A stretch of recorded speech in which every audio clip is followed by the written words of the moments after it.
Hello and welcome to episode 46 of the Fundraising Bright Spots podcast. My name's Rob Woods, and this is the show for any fundraiser who wants ideas and inspiration to help you raise more money, enjoy your job and make a bigger difference, especially during the pandemic.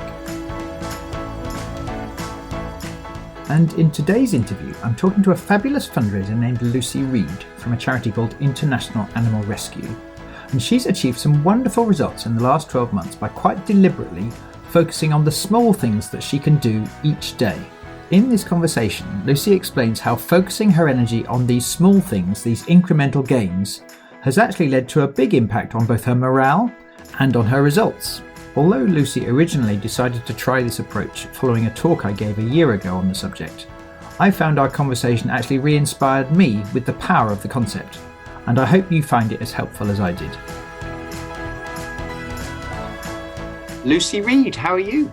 I'm very well, thank you. How are you doing? I'm really well, thank you. I've been looking forward to our conversation because you and I had a chat a couple of weeks ago because you had mentioned that you came on a course or you went to an open course I did about a year ago, and you mentioned that some of the ideas had particularly helped you.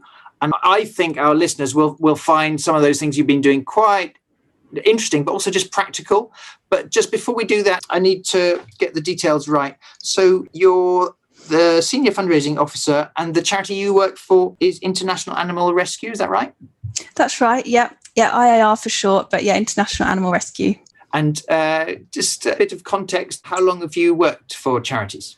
Pretty much since I graduated. I started volunteering, I did a few internships. So near about 10 years now, and I've been working for environmentally focused animal charities for about 7 years. So yeah, that's kind of my area of expertise, as it were. Great, thank you. And I want to jump in then to the subject we talked about on the phone the other day, which was you came on this course I did about a year ago. I think it was it may have been it was the autumn of 2019, if I remember rightly. And I was talking about one of my favorite subjects, which is don't get seduced and tempted to aim for a big result, like a big major gift or the biggest trust gift, to focus on the £10,000, but to aim for small wins, the idea of looking for incremental gains. Because if you do enough of them, they compound and they take you to a better place. And so I did, I think, an hour-long talk on that. And you mentioned to me just recently that you found that idea quite helpful.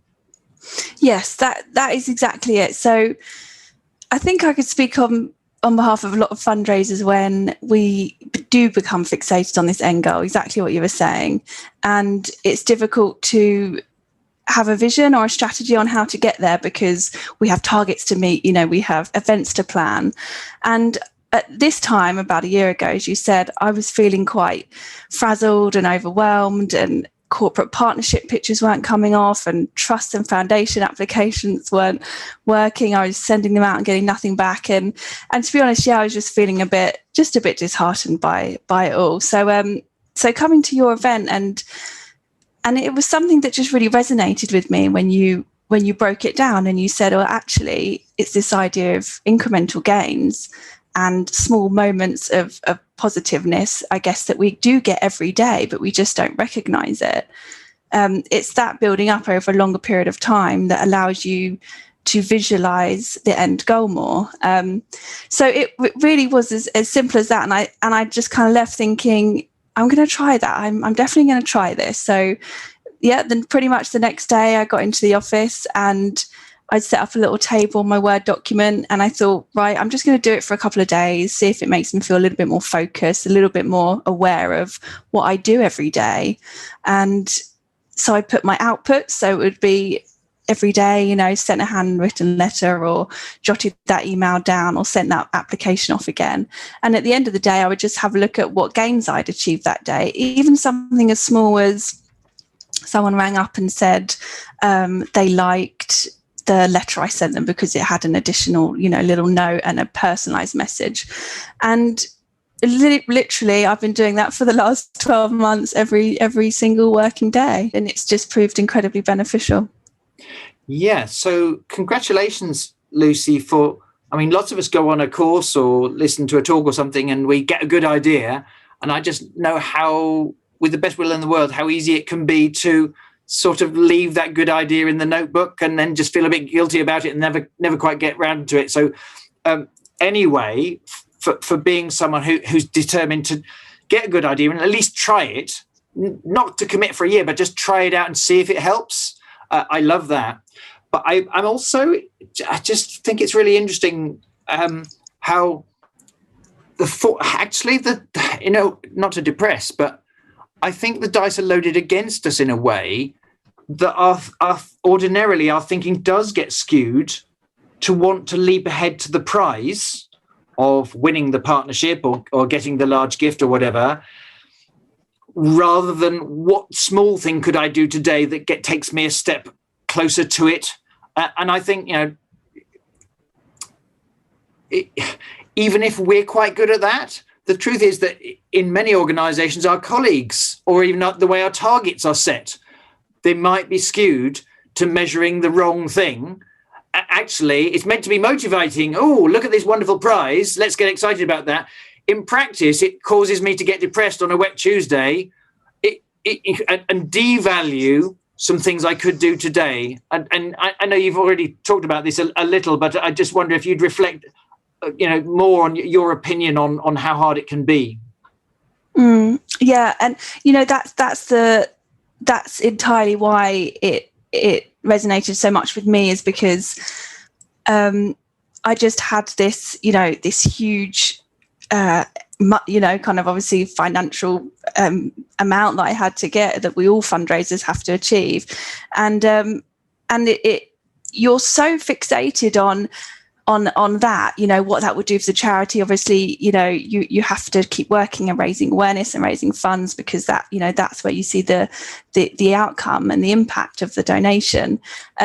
But kind of to get there is, we don't think about that's those steps, and actually it is those steps that are absolutely crucially important. And also we often place so much emphasis on that final goal, and oh my god, well done, like we did it, like hooray, and then okay, right back to it. It's kind of, yeah, but that's been the last 12 months of plugging away, of picking up the phone, of making those meetings, and now doing what I do, even if it's just for me on a personal level, on a Friday afternoon, I can look back and think, yep, I've achieved that. Wasn't a great week, but next week will be better, because on Monday afternoon I had that lovely call, and that's pretty much pushed me through for the week and made me recognize why I'm here and why I'm doing what I do. Yes, it's so interesting the way you say that, because so many of the books that are written and presentations that get given at conferences or virtual conferences now, I don't think the people who are getting good results are intending to mislead anyone, but it's just so much easier and more interesting seeming to talk about the fancy bit, what we did on the pitch day, or something that seems like the big move that got you your new job or whatever. It seems to be the more interesting bit. And I think as humans and as organizations, we tend to put more weight than is necessarily fair on just one or two bits of a success story, and sort of almost always the most important ingredient was the hard work of doing day in, day out, the unglamorous, often unsexy things of making 3 calls each morning, or finding 5 minutes to write down a story when you hear it. No one's kind of talking about that when they win an award, or very rarely do they. I've read various books which make this clear point that how easy it can be for us to be seduced by the big move or this notion of talent, when actually almost always a crucial element of the success stories, which we may find inspiring, was the day in, day out, smaller seeming things that you've done really well in the last 12 months to do more of. Exactly, and that's so true. I think for many different industries and walks of life, it's just important to know, just to make a mental note, or even better, obviously what I've been doing is just jotting it down, and I'm just having a quick look back now at some of my examples or things that I would have written as a gain, and it's something even as small as talking to a team member who has some great feedback about something, or getting a piece, an article piece in a magazine. And in the moment you think, well, what relevance has that got, and what impact is that really having? But over time, when you look back, you think, oh, if it wasn't for that, actually, and if I didn't mention that, we probably wouldn't have got that, that piece on the radio, or and the nurturing of the relationships as well. So if I have been speaking with a donor over a couple of months, and I'll jot down something that might be going on with them at the moment, like they welcomed a new baby into the family, or they've had a lovely holiday, and I'll reference that, because I'll think, oh, that they did that in March. Like, I wonder how things are now. So on a practical level, that really helps as well, because it allows you to build that trust and transparency in donors, and see them for the people that they are, because they're not, they are absolutely everything to us as a charity. And when you pick up the phone and you write them a letter, they want to feel connected with you. And again, it just allows me to kind of reference back to that, which has been another wonderful positive that I didn't think about to start. Yeah. So one of the things I'm picking up is that you sense that this, and before you mentioned to be a couple of the results where it's helped your fundraising and the things that overall as fundraisers we're likely to be measured on. But I'm sensing almost before that, and in a way every bit as important, is, we focus on what we feel. And since doing this quite deliberate practice of knowing what your outputs are, what you're doing, and then looking for and noticing whether you get gains or not, it's helped you help your own morale at the end of a day or at the end of a week, because you're less likely to discount the value of this good stuff, because like others, you're waiting for the big prize. You're more likely to value the working in this way, and so you might switch off your computer a little more fulfilled at the end of your day than if you weren't quite deliberately focusing your attention in this way. 100%. Definitely. I might have got, a donation come in, but I didn't write it down, or I didn't, because it didn't feel like it kind of warranted that at the time, because I was so fixated on another project or another end goal. So it just grounds you. And I think the great thing about it is that it's accessible to everybody. If you're a leader, or if you're a junior, if you're a team, a part of a team, or if you work independently, it's something that everybody can do, in their day-to-day working life, that will, even if it's just a couple of things per week or one thing a week, shutting it down at the end of the week on a Friday just makes you feel fulfilled and motivated and ready to go again on Monday. And I'm not saying every week is positive, because it's definitely not, but they're also good to look back on, because we can't innovate. Innovation isn't there if we don't fail. So I've noticed that as well quite a bit on my points as well. So that's a crucial thing, isn't it? It makes you more likely to learn whatever lesson can be taken, because some of these actions may not have led to a gain. It might have led to something not working, and actually it's not worth doing this activity again, or if I do, I should change it. Mm-hmm. This act of kind of reflecting helps you with keep course correcting over time. Exactly that. And I've noticed patterns and trends, and I think I seem to be doing this a lot in my outputs over the couple of weeks, but nothing's coming back now. I should probably change tack a bit. So then I would think, okay, what's working here? I'm just going to think, doing these little phone calls, or writing down an extra thing, or referencing a TV program we might have been on somebody who I know loves that area of our work. Those are the things that I focus on now, rather than the big kind of energy using ones that don't really bring anything back, which I've noticed as well. Yeah, and when we spoke before, you mentioned a couple of stories which stood out to me, and you sensed that your approach, this process, helped you be more likely, and it did lead to better results. And I think one of them was after a trip you'd been on. Yeah, so last year I was fortunate enough to go on a trip to Armenia to visit our bear sanctuary out there, where we rescue and release bears back into the wild. And I was lucky enough to go on an actual bear rescue, and it was incredible on so many levels. But also when I came back and I thought, how can I use this as a kind of catalyst, really, or a motivation of speaking to donors and thinking and bringing them into the field, because a lot of what we do can feel quite disconnected. We can't bring our funders straight into what we do. So, and I thought, well, I always find storytelling so impactful on so many levels. So I thought I'll just tell them my story.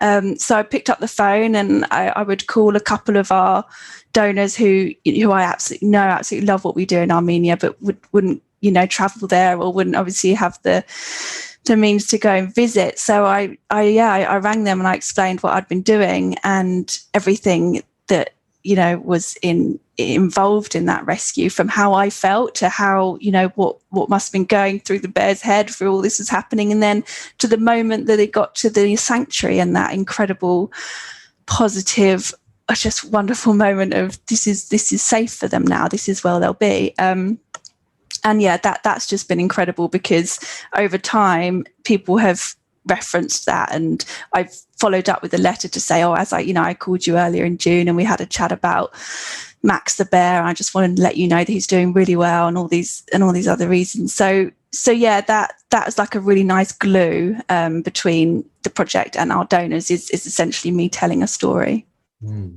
And so I sense that with this approach of just kind of each day, what could I do to connect with supporters? You did that the first time. Your system made it really clear that there was a gain, there was a small positive thing coming out of it. So it helped you follow through and make time for that activity, which many fundraisers wouldn't normally feel was urgent, but it helped you see the importance of it. So you kept going with the tactic that was working. Yes, yeah, exactly. I would just keep, I'd think this is definitely working. I can see this, that, people are referencing back to this and they're sending me little notes and wanting to check up. And also it makes it just all more personal, which I know that donors and funders of all different backgrounds and levels they just want to feel connected to what we do. And that was a lovely, lovely way to do that. And obviously I can't, jet set around well, it's definitely not this year, but around the world and visiting our different projects. But again, it just starts the conversation. It just brings the person into the story and into what we're doing. And yeah, it's been a great advantage to my role. Yeah, really well done for doing that, because I think it's so easy. It is so easy, even if not from a big trip, even just from an hour, some kind of Zoom thing with someone on the front line of our cause. It's the easiest thing in the world to get some lift from it and then just go straight back to the emails.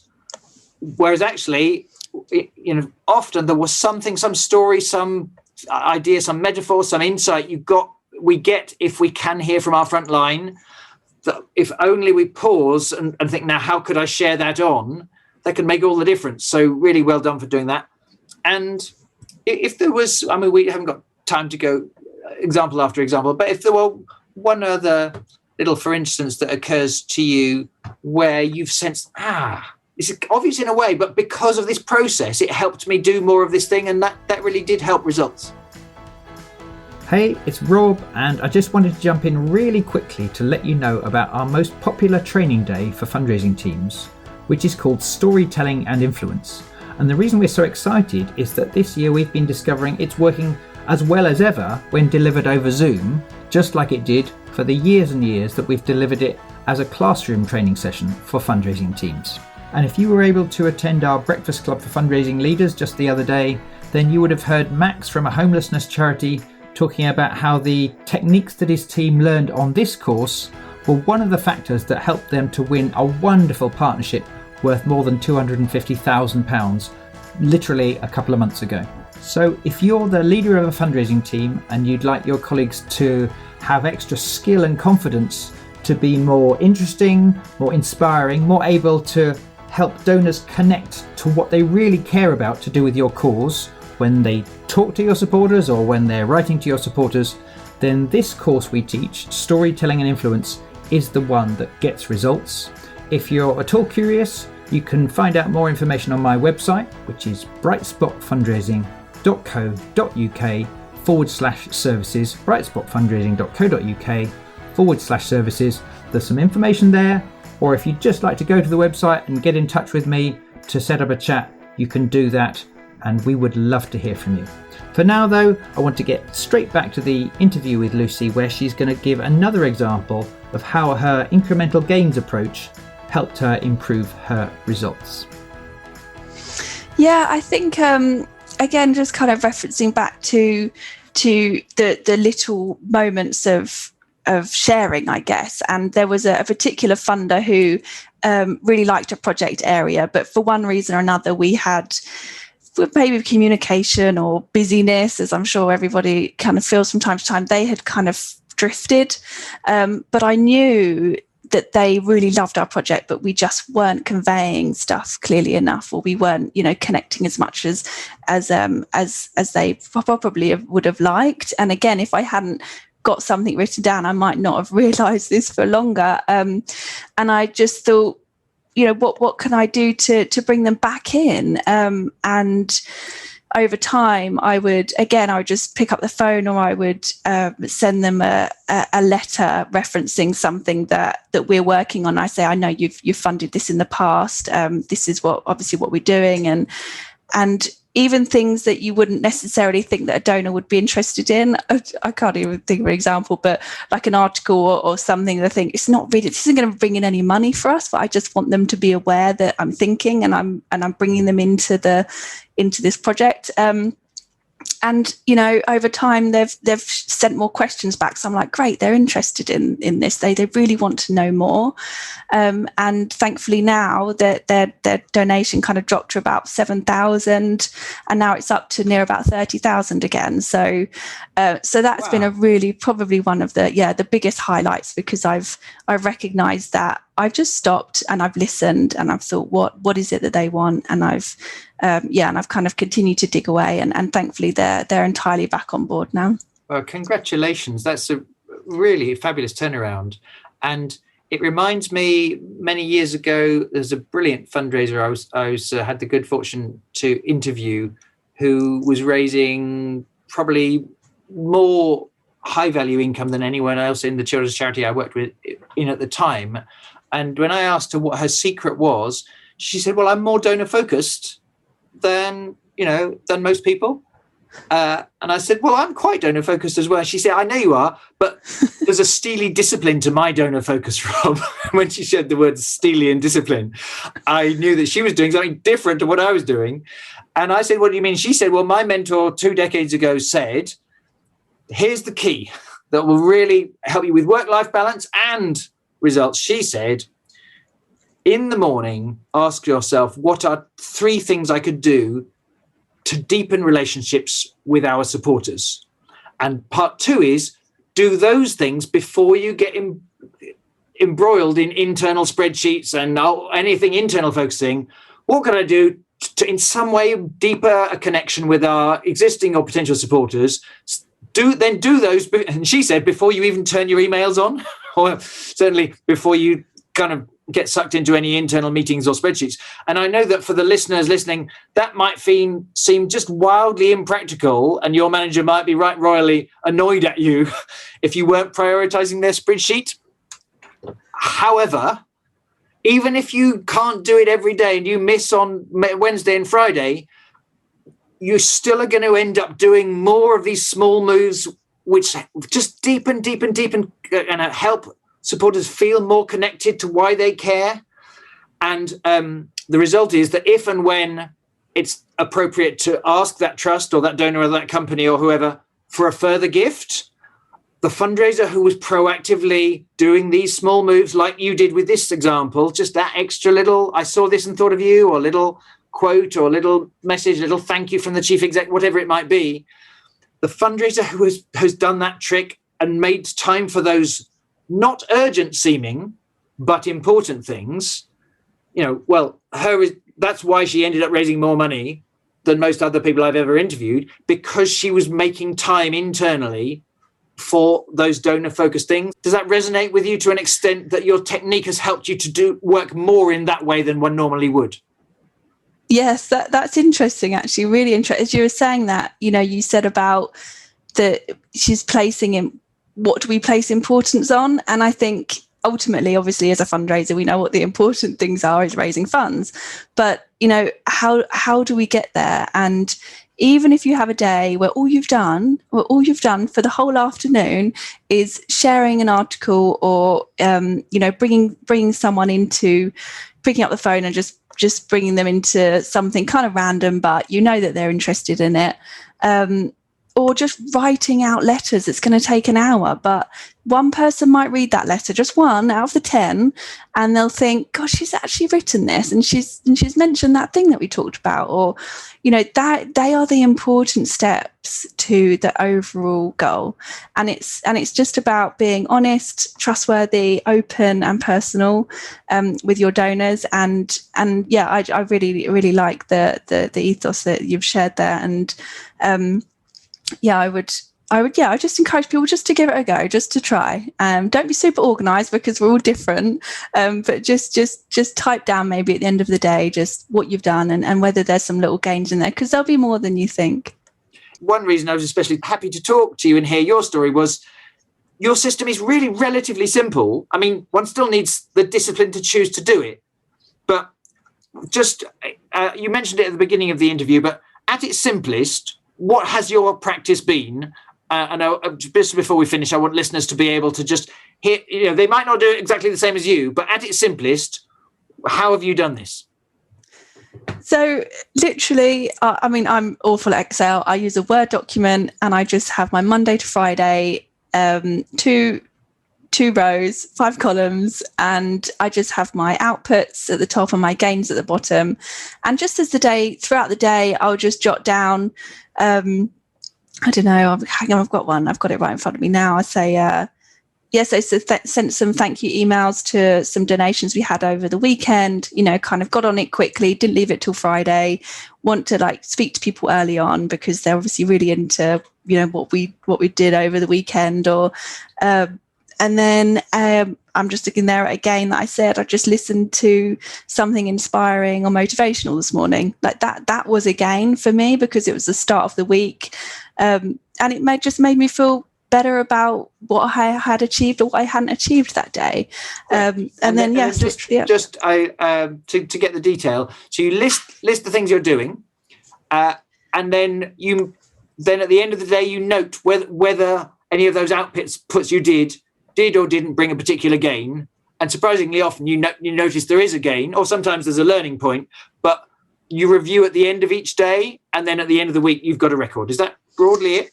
Yeah, pretty much. Yep. So sometimes a gain on a Monday will be something that I did last Wednesday. So that makes sense. So I think that letter I sent off, cool, got a response back, really pleased with that. Or it might be something completely unrelated, but I saw something today and I loved it, so jotted it down. But yeah, that's all it is. And then usually when I start the week, the next week, I can kind of reference back as well and think, oh, I asked them about this thing on Tuesday. I'm just going to follow up because it's been a week, so sometimes it kind of brings more of a practical, structured mindset to the week as well as just recognizing the good ththings that have happened that day. I love it. I really love it. Thank you so much. And thank you for helping just take me through the baby steps of exactly how you do it. Because that level of practical detail is really helpful to me. And it may be that our listeners don't do it exactly the same way as you. Maybe they'll just take the broad philosophical approach that we've talked about of how one benefits both in results and in morale from quite deliberately noticing and doing small things rather than getting tempted to long for a big move that rarely comes. Yes, yeah. Just bring it back, ground yourself, bring it back, break it down, put it all into perspective, and just recognize that everything you do every day is important. And these are the things that add up. So it just kind of makes you visualize things a little bit more clearly and makes you realize that we're all doing a great job, even though it doesn't feel like it sometimes on a wet Tuesday. We're doing a great job. Yeah. One of the other bits, let's finish in a minute, but one of the other bits I just want to warn the listener about is quite often you could be doing the right thing 3 days running and suddenly the gains are not appearing. And that's the point at which many of us give up. If you Google it, you can, or study interesting books like a brilliant book I would most recommend is called The Compound Effect. But there's a clear graph when people study the development of results or development of a skill in which to start with, for the first 2 or 3 days, or sometimes the 2 or 3 weeks in a big project, the line of gain is hardly moving. It might just go up just a tiny fraction over those early days. That's the time most people give up. That's the time to as Lucy's been doing, notice, whatever you're getting from the process, even if it's not yet the money, because that helps you hang in there, so that if you're just that bit more patient than the 90% of people, sooner or later you get a mini breakthrough or even a large breakthrough, and then the line really does start to go up and you overcome the plateau effect. So my main message as we near the end of this interview is for people to, if you're doing the wrong things, learn from it and stop doing it, do something else. Hopefully you'll be able to notice the difference. But if you sense, all things being equal, you're doing the right kinds of activities that build relationship with your donors, for instance, then the universe rewards you for being one of the ones that hang in there longer. And then you really do start to get the gains coming back. Lucy, you've been so generous with your time. I'm really grateful. And I've become re-energized by this concept just from talking to you. So thank you for that. And thank you for sharing your ideas on the Fundraising Bright Spots podcast. Lucy Reed, best of luck with your fundraising. I look forward to staying in touch. But for now, thank you so much and goodbye. Thanks, Rob. So I hope you found these ideas helpful. If you'd like to see a full transcript and a summary of the episode, you can find those on the blog and podcast section of our website, which is brightspotfundraising.co.uk. And if you'd like some more ideas to help you succeed during the pandemic, then please do check out my ebook, Power Through the Pandemic, which gives 7 key strategies to help you raise more money, even now, through major donors, corporate partnerships and trusts. You can download it for free from brightspotfundraising.co.uk/power. That's brightspotfundraising.co.uk/power. And if you want to get in touch or spread the word to your colleagues or your followers in other charities about this episode, thank you so much for your help. And Lucy and I would love to hear what you think about these ideas. We're both on LinkedIn, and on Twitter, I'm @Woods_Rob. Lastly, thank you so much for listening today. If you found it helpful, please do remember to subscribe to the podcast now so you don't miss out on all the other sessions that we've got planned. And I wish you the very best of luck focusing today on what you can do, however small, that will contribute to the big results that you're determined to achieve for your charity. Goodbye.